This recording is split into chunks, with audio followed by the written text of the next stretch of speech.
You finished the task, and before the relief even settled, you were already looking for the next one. Not because there was pressure, just because stopping felt wrong somehow, like you hadn't quite earned it yet.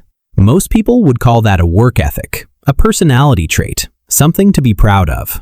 But that feeling, that specific discomfort with stillness, didn't start with ambition. Childhood emotional neglect doesn't look like a difficult childhood. It looks like the habits you got quietly praised for. The reliability, the low maintenance, the never needing anything back. It looks like you. And there are specific signs, ones most people carry for decades without ever connecting them to anything. Not because they're hidden, because they look so normal that no one ever questions them. There are 10 of them, and if more than a few feel familiar, that recognition matters more than you might realize. Childhood emotional neglect doesn't look like a wound. It looks like a personality. It looks like being the reliable one, the low-maintenance one, the one who handles everything and never seems to need anything back. Most people carrying it have spent their whole lives being quietly praised for habits that started as survival. Here are 10 of them. Sign 1. You feel guilty for resting. You finish something, and before the relief even settles, you're already scanning for the next task. Not because there's more to do, there's always more to do, but because stillness itself feels physically wrong, like you haven't quite earned the right to sit yet. From the outside, this looks like ambition, like drive. People call you hard-working and mean it as a compliment. But the feeling isn't pride. It's a low-level discomfort that arrives the moment you stop being useful. Psychologists call this conditional worth, the absorbed belief that you are valuable when productive and uncertain about yourself when you're not.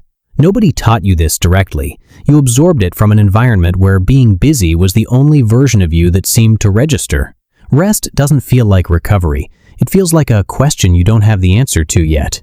Sign 2. You mentally rehearse conversations before having them. Before a difficult conversation, sometimes even a casual one, you've already run it 3 times in your head. You've scripted what you'll say, prepared your response to the reaction you're most afraid of, mapped the emotional exits before you've even walked in. You probably call this being prepared, organized, thoughtful. But this habit didn't start with a nerve-wracking conversation. It started in a home where the emotional atmosphere shifted without warning, where reading the room before entering it wasn't social intelligence, it was protection. Your brain learned to calculate emotional outcomes 5 moves ahead because not calculating once had a cost, and it never forgot how to do it. Sign 3. You apologize for things that aren't your fault. Someone walks into you. You apologize. You ask a clarifying question at work. You apologize first. You're 3 minutes late, not 30, 3, and you arrive carrying the weight of someone who has done something that actually matters. Half the time, you don't even notice yourself doing it. This is what therapists call the fawn response, the instinct to preemptively shrink yourself so conflict becomes impossible before it starts. It forms in children who learned through consistent experience that their needs and their mistakes created discomfort for the adults around them. The apology isn't politeness. It's a reflex that says, "I know I'm too much. Please don't leave." Sign 4. Receiving kindness feels uncomfortable. Someone pays you a genuine compliment and your first move is to deflect it. Immediately hand something back to balance the scale. A friend offers to help. You say you're fine.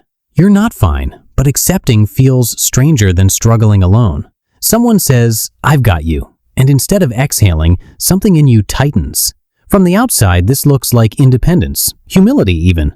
But what's actually happening is that care arriving freely has always felt like it carries a price you couldn't see yet. Attachment research shows that when warmth is inconsistent in childhood, the nervous system stops trusting it. It registers care as temporary, as something scheduled to be withdrawn. You became extraordinary at giving. Receiving became something that sits in your hands, and you never quite know what you're supposed to do with it. Sign 5. You feel responsible for other people's moods. Someone in the room goes quiet, and you immediately start reviewing everything you said in the last 10 minutes. A friend seems off. Your first thought isn't, "I hope they're okay." It's, "Did I cause this?" You absorb other people's emotional weather as if it's always a forecast about you. Developmental psychologists call this emotional hyperresponsibility. It forms in children who were made, often without anyone in the family realizing it, to manage the emotional temperature of their home. The atmosphere could shift without warning, and you became the one who learned to stabilize it. You became a thermostat for other people's feelings because no one was regulating yours. And you carry that job into every room you enter. Sign 6. You feel anxious when everything is going fine. Things are genuinely good. Nothing is wrong. And instead of settling into that, you feel a low-level unease.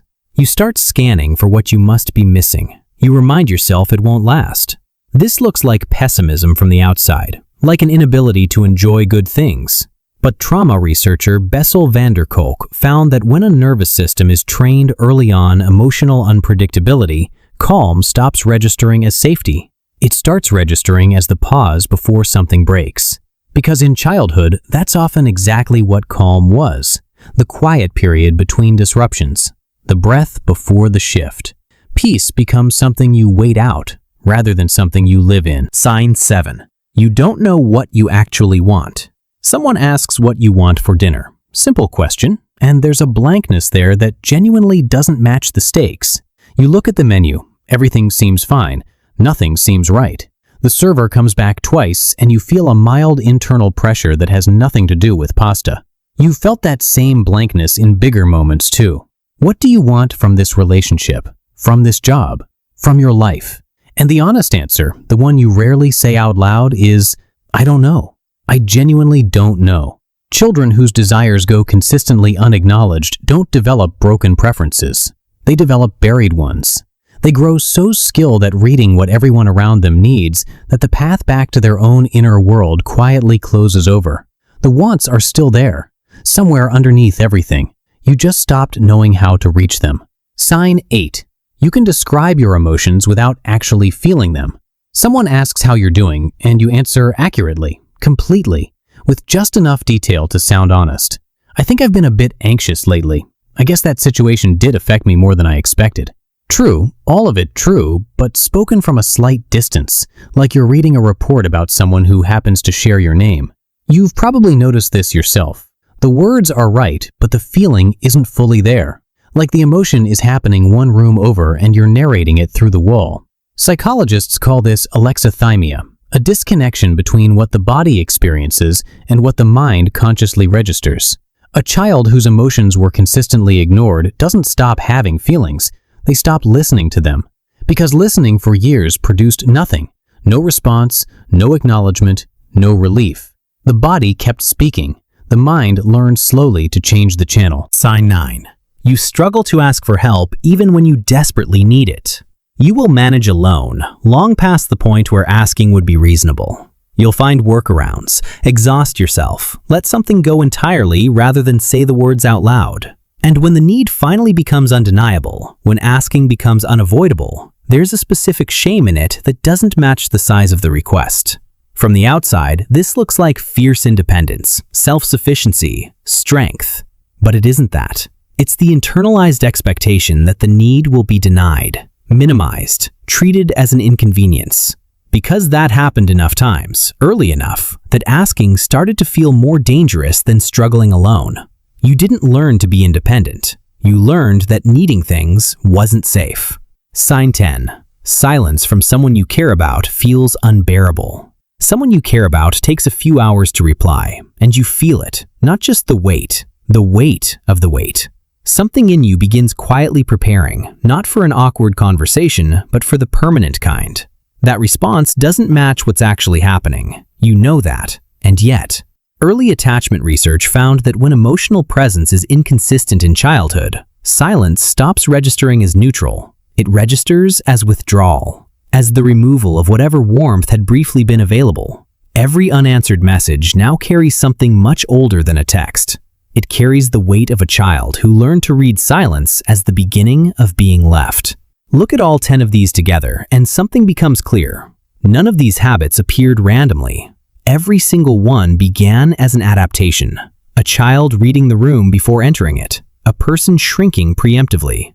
A nervous system learning to stay ahead of pain because falling behind it was too costly. These aren't character flaws. They are the precise shape of what a child learns when the adults around them were too overwhelmed, too absent, or too inconsistent to meet them where they were. The habits look like personality. They were never just personality. They were survival, and they worked. Understanding that doesn't fix them overnight, but it changes what they mean. And that, quietly, without announcement, is where everything else begins.